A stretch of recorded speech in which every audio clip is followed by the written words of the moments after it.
Have you been searching for a podcast? Do you want to learn from some great content creators? Well, you've come to the right place. Indie Podcaster with your host, Jeff Townsend, the Indie Podcast Father.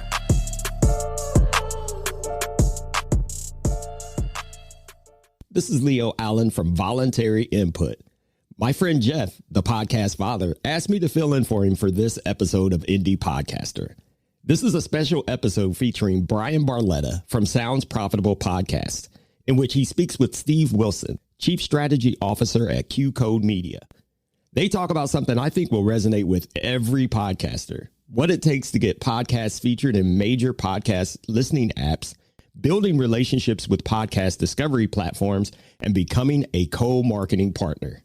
I'm telling you, you're going to want to listen up and take some notes on this one. As for me and Voluntary Input, well, it's a podcast about people and tech, and often the people behind the tech. Simply go to voluntaryinput.com to find all the ways you can listen and subscribe to the show.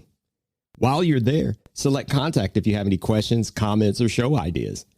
Or better yet, select register as a guest, because we're always looking for great guests like you. All right, enough out of me. Let's get on with the show. Working with podcast apps and platforms to gain promotion for your podcast. That's what we're talking about on this week's episode of Sounds Profitable, Ad Tech Applied, with me, Ariel Nissenblatt.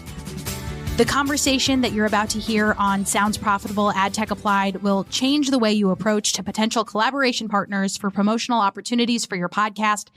That is a lot of plosives. I hope my mic is doing okay. I'm Ariel, and it'll just be me at the top of today's episode. You'll hear from Bryan Barletta shortly in conversation with Steve Wilson from Q Code. First up, a few things before we jump into today's conversation. Have you listened to The Download yet? It's Sounds Profitable's weekly podcast about the business of podcasting. It's hosted by my friends Manuela Bedoya and Shreya Sharma, and they are incredibly dynamic hosts. It comes out on Fridays, and it's perfect because in case you missed any of the week's news or didn't have time to read any or all of the podcast newsletters out there, you can get a ton of information via The Download. It's also available in Spanish, hosted by Manuela and Gabe Soto from Edison Research, and I really recommend checking it out. I've been enjoying listening to it lately on Good Pods. Next, did you have a chance to listen to last week's episode of Sounds Profitable, Ad Tech Applied? Okay, here's what to expect in today's episode, which is a conversation between Bryan and Steve Wilson, who is the CSO, or Chief Strategy Officer, at Q Code. Some brief context on Q Code before we get into it. Q Code is a podcast network and audio production studio based in Los Angeles. The company was founded by Rob Herding in 2018 as a partnership between the production company Automatic and the management firm Grandview. The company focuses on producing scripted narrative podcasts. Q Code's podcast slate is amazing. The shows are super high quality, and they often feature celebrity voiceover talent. Before joining Q Code, Steve was at Apple Podcasts for 15 years. He'll tell us more about his background and how he entered this professional space in just a moment. Here's what I want you to listen for in this interview that I'm about to hit play on. I promise it's coming soon. If you're wondering how to grow your podcast by way of being featured on podcast listening apps, Steve shares a lot of advice on this front. I won't spoil it for you, but you should know in advance that this is the real goods. This is the stuff. This is the stuff that you should be taking in and considering as you plan out your next season and how you're going to market it. I don't want to spoil much more than that, but I do want you to reach out to me after you listen if you have any questions or thoughts. I pre-tweeted about this conversation on Wednesday of last week as a teaser, and I definitely have a lot of thoughts about this advice and this tactic for podcast growth. So please use me as a resource. Use me. Don't quote me out of context on that, but please use me as a resource. Okay, without further ado, here are Bryan Barletta and Steve Wilson discussing partnerships, co-marketing, and podcast growth. So Steve, Q Code has a really strong relationship with all the major podcast players in the space. How did you go about cultivating those relationships? Well, yeah, Bryan, as you know, prior to joining Q Code, I spent 15 years at Apple Podcast on the podcast team. My job at the time was to do editorial and partner relations. So I was really on the platform side of the table, talking with all kinds of publishers about their content and trying to help them be successful on the platform. Joining Q Code is my chance to go to the other side of the table. So I'm certainly working back with the platforms now, representing our content and trying to strike partnerships that are mutually beneficial. What I always shared with podcasters is that there's a mutual goal in working with the platform, right? The goal of the platform is to make your content successful on their platform. And they're also, fighting against each other for market share. And so as a podcaster, you really do have an opportunity to try and align yourself with the goals of a platform, provide value to them in the process of, frankly, growing your audience on that platform, which benefits you as a publisher to reach more listeners. So, the way I approach it today is, just trying to work individually with each platform, getting to know the partner reps at each one, trying to understand the mission and vision of that platform, how they're differentiating themselves from each other, candidly, and participate in whatever programs and goals and initiatives that they have that will, frankly, also mutually align and benefit Q Code as we're trying to grow our network and audience. Yeah, that's a really smart way to go about it, right? Because if you think about it as the podcast players are there just to promote your show, well, then that's not healthy for them. That's not going to get them a bigger share of voice. If you submit all the data for them to promote you and that's where it ends, and your show and your marketing team and your growth team are not then touting the fact that they've promoted you, it doesn't benefit these players. And so the idea that it's one-sided is completely wrong. It's awesome that you were part of that process for so long and you built out how Apple would work with all these other partners, which means you understand the things to submit. But, having been with Sounds Profitable for about 2 years at this point, what I'm realizing more than anything is Apple holds people all equally to the same standards. And so there's nothing unique necessarily about your relationship with Apple. It's simply that Q Code understands and built their whole strategy around how to co-market with these teams, right? That's right. Yeah. I think, another way to put it, the platforms are all looking to be a part of and support the most interesting, coolest, hottest content. And from an editorial perspective, when you look at, say, Apple Podcasts, the front page is a magazine. It's a journalistic destination. And so, you'll see things there that are timely, things that are evergreen, some things that are really niche down and things that have broad interest. And so, in a co-marketing, under the kind of co-marketing headline, what you would want to think about is how the platform that you're working with really kind of speaks to their own audience, speaks to users that they only touch through, say, an editorial front page. But you as a publisher get outside of that and can help them attract new users to their platform, or frankly, they might be interested in growing their market share among other podcast platforms. A whole other horizon to this is the fact that, the industry and podcasts in general are growing, right? So this is historically where I've been a big proponent of the idea that generic call to action, listen wherever you get your podcast, doesn't frankly benefit anyone, right? Because people who knew what podcasts were 10 years ago knew where they listened to podcasts. It was those people who have never listened before, frankly, didn't know what that meant. And it would be the equivalent of, I love to jokingly say, it'd be the equivalent of saying, watch us wherever you get online video. That doesn't give you a lot of direction. It feels quite nerdy. And these were all, if you look at like Tom Webster and Edison's research, a lot of the objections that first-time podcast listeners had to starting listening to the medium were the fact that they didn't even know where to go. And they perceived it to be really technical and really hard. So giving your listeners a pointed call to action and frankly, aligning that with a podcast platform benefits them. It benefits you as well, because then people realize, oh, that purple podcast app that's been on my phone, buried in a folder for 10 years, that content's really cool. Great. That's going to be my first gateway show and how I got into the medium. And we saw that time and time again, in my old role. And then certainly now we're experiencing that with fiction. There's a gateway show that people need that really draws their attention and becomes that first show that they listen to. And the platforms love that. So the more that you can align your marketing strategy with those goals that a platform has to grow, the better. Yeah, and that's smart. And I mean, simple ways to do that is look around holidays and the calendar in general. If there's any events that you can submit content that really highlights that, that's valuable. And obviously, as you have a better relationship with them, they might have initiatives that you can be a part of, but that's not even necessary, right? Literally, the calendar has plenty of events to tie you and these players together. But you hit on something really cool here, and that's related to the promotion and of that single saying wherever you listen or wherever you watch online video. Really clever way to say that, because, well, does that mean my website? Does that mean Vimeo? Does that mean YouTube? So many options. And same with podcasting. And the reason why I asked you to come on is because I really like how you and Q Code go about promoting on social channels. I feel like it's really different from a lot of things that I come across, and maybe I just don't follow enough of the other networks out there to see this, but I would really like for you to explain how you do it differently. I don't want to steal your thunder by walking through it because I think it's really clever and I think it's something that's accessible to everyone. Yeah, look, I think it's kind of a continuation of what we were talking about before. Ultimately, this is under the headline of partnerships, right? And creating mutually beneficial scenarios through which you can grow your show. I think, what we try and do is really point different audiences to different platforms at different times, and candidly also post, I think you're referring specifically to kind of how we approach social, Bryan. And it's like, we try and point to different platforms at different times and also provide content that the platforms can help support us in. So, if we said 100% of the time to go to our website, there's really nothing for Apple or iHeart or Spotify to literally retweet at the end of the day, because again, their goal is to grow the audience of that show on their platform. They're only going to this is getting a little bit in the weeds, but really kind of where the strategy lies is in these tactics. There's nothing for them to retweet, right? Because they're not going to drive traffic to the Q Code website. Correct. They're interested in driving Q Code listenership on their platform. So we really try and segment our call to action out by different platforms at different times.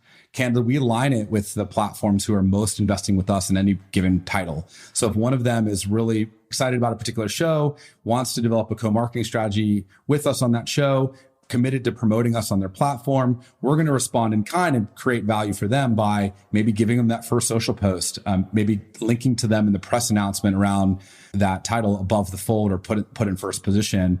They really appreciate that. And so it's really about giving them something that they can support and retweet. Yeah. And doing that for all the various platforms. There's no set percentage through which we do this. We'll, do a mixture of Apple, Spotify, our website, using, Podlink and other services to branch out. But if you just link only to your website or link only to Podlink, you're really cutting off an opportunity you have to allow the platforms to help support you in marketing by literally retweeting a post that you have about your show. Yeah. And people underestimate the value of those retweets. I mean, there's so many times where I'll talk about different people and different companies in the space, and I will tag them in a specific part of the thread or in a specific thread on its own and really highlight something that I like that they're doing or a way that, we're collaborating, and they'll retweet it.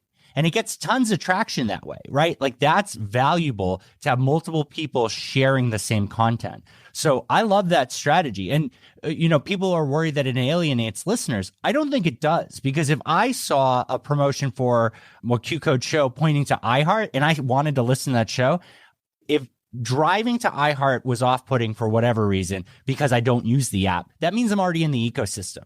And that means if that show was attractive, I'm not going to just drop off there. I'll go search it manually, or I'll click deeper into your profile and I'll find the pod link or other services that you're having to share that on there. It's not going to lose people. It may not grab everyone, but that's why, like you said, your goal really is to spread it around. Multiple times in a launch strategy, you'll be promoting your website, the general link, and then specific players. And so it's incredibly clever. It gives a lot of opportunity for people to share it. Yeah, that's right. I mean, you put a fine point on it there, Bryan, which is to say somebody who's already following Q Code on social media likely already knows where to find us in the app of their choice. This is about making sure that we're putting out content and posts that can get outside of our followership already.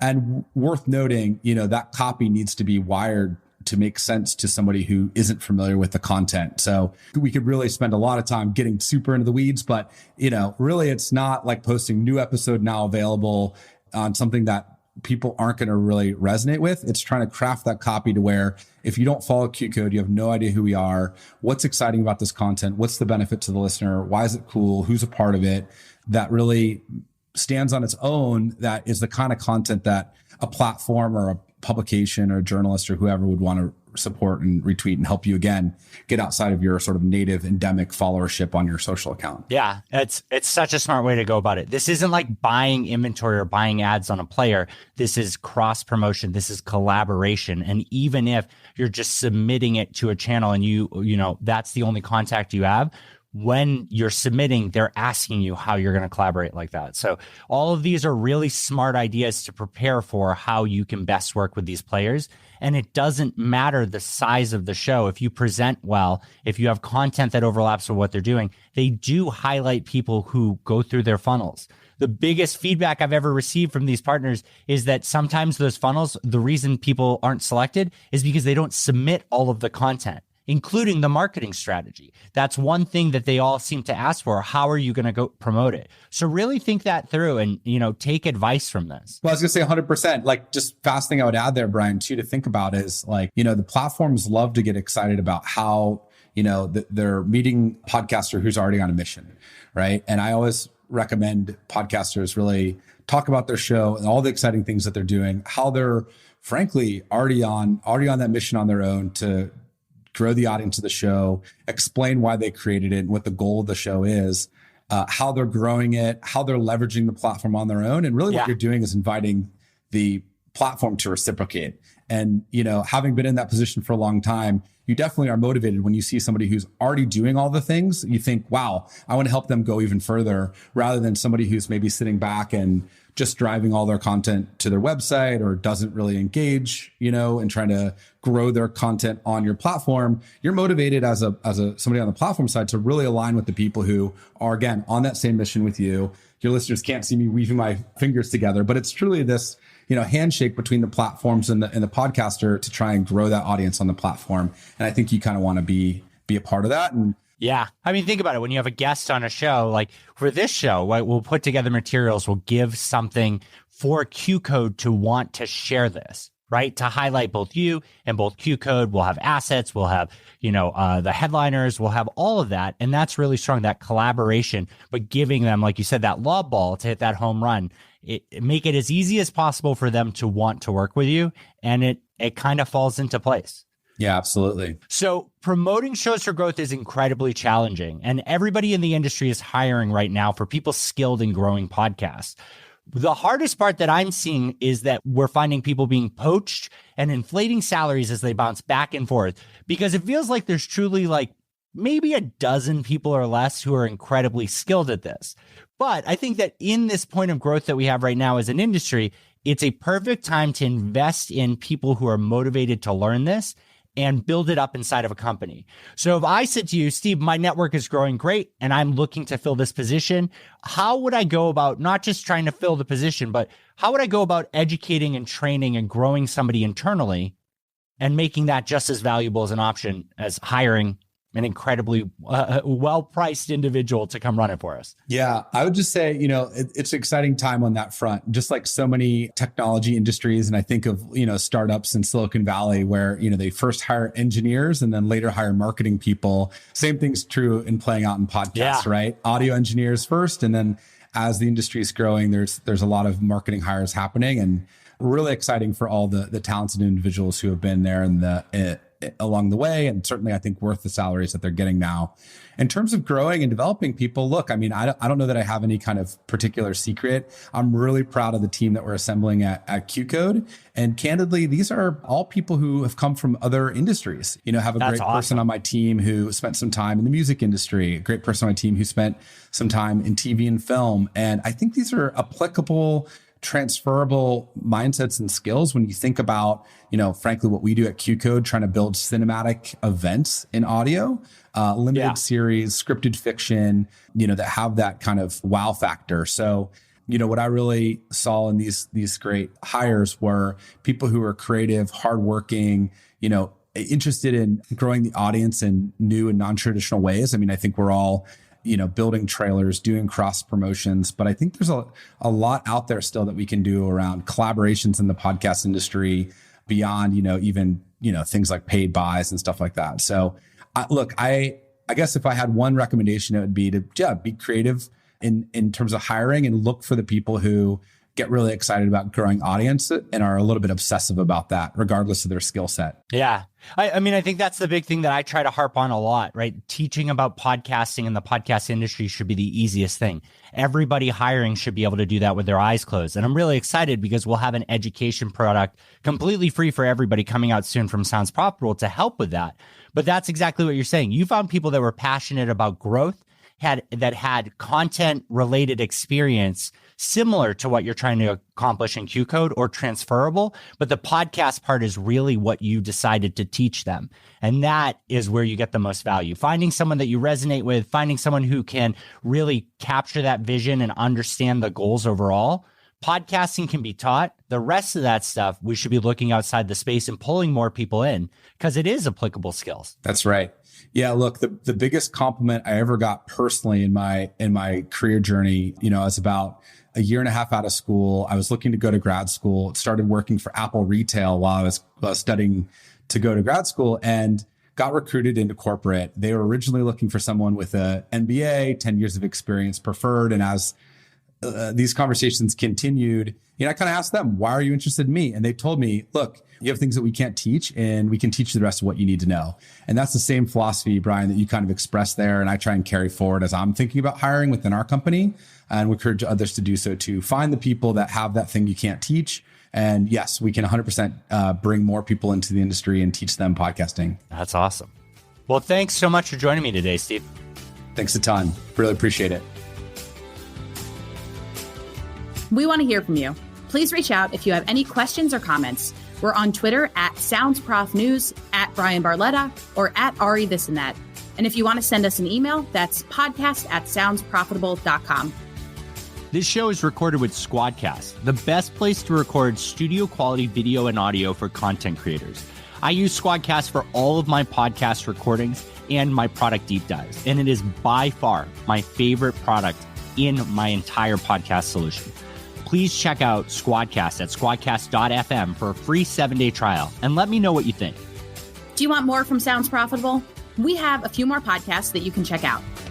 First, we've got Sounds Profitable, the narrated articles. And then we also have The Download, our podcast about the business of podcasting. And of course, both of those are available en Espanol. Find links to them in the episode description. Thanks for listening, and thanks for telling a friend. But more importantly, thank you for supporting independent content creators. If you're enjoying the podcast or like the work we're doing in the indie podcaster community, I ask you to tell just one fellow content creator that hasn't heard of this podcast or the work we're doing and share it with them. But more importantly, I hope you continue with me on this journey as the indie podcaster. Keep being you. Keep being great.